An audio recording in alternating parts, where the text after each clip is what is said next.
Welcome to Cloisim Classroom Audio. Today we're going to look at the Phonak Digimaster Soundfield System and specifically the installation options that are available to you. Let me start off by saying that Cloisim do provide a full installation service. The advantage to the school is that with this knowledge you will be able to install and move this soundfield without having to call us out and incur charges for reinstallation. Before we look at the options that are available to you for installation, let's quickly just go through where in the room you can put it. Traditionally, this soundfield would be being placed to the left or right of the whiteboard or smartboard. There's absolutely nothing wrong with this, as this is where you generally find your power sources.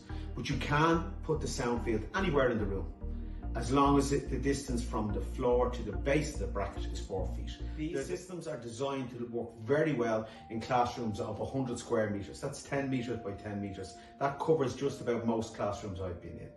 So now we know where we can put it in the room. Let's have a look at the options that are available. On the left and right, you will see two stands. That's the stand and that's the tripod.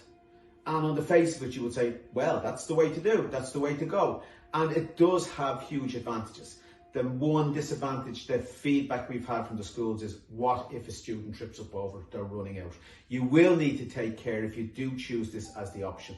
Maybe store it behind the teacher's desk, somewhere in a corner. You could actually use it in that area, in behind the teacher's desk, if the teacher spent a lot of time out on the floor. And that way it's away from the traffic. If you do decide to go with the tripod and the stand, you will get full installation instructions that will come with that. And it really is quite straightforward to assemble. The second option you have is the self-installation on the bracket on the wall. This you see is a soundfield here. And if I take this off here, you will see the bracket on the wall. To put the bracket on the wall, you measure from the floor up to the base of the bracket is 4 feet.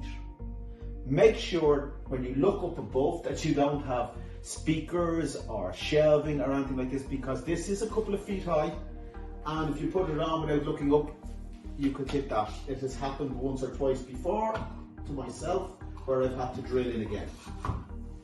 Like I say, 4 foot up to the base of the bracket. Measure that 4 feet.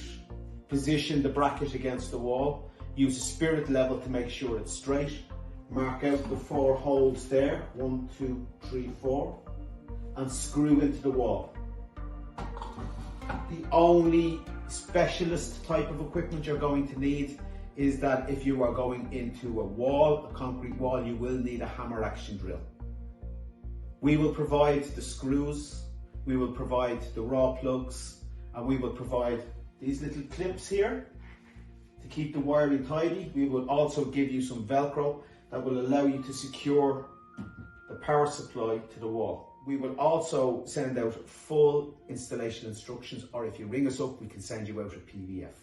Really is quite straightforward, 4 feet up to the base of the bracket.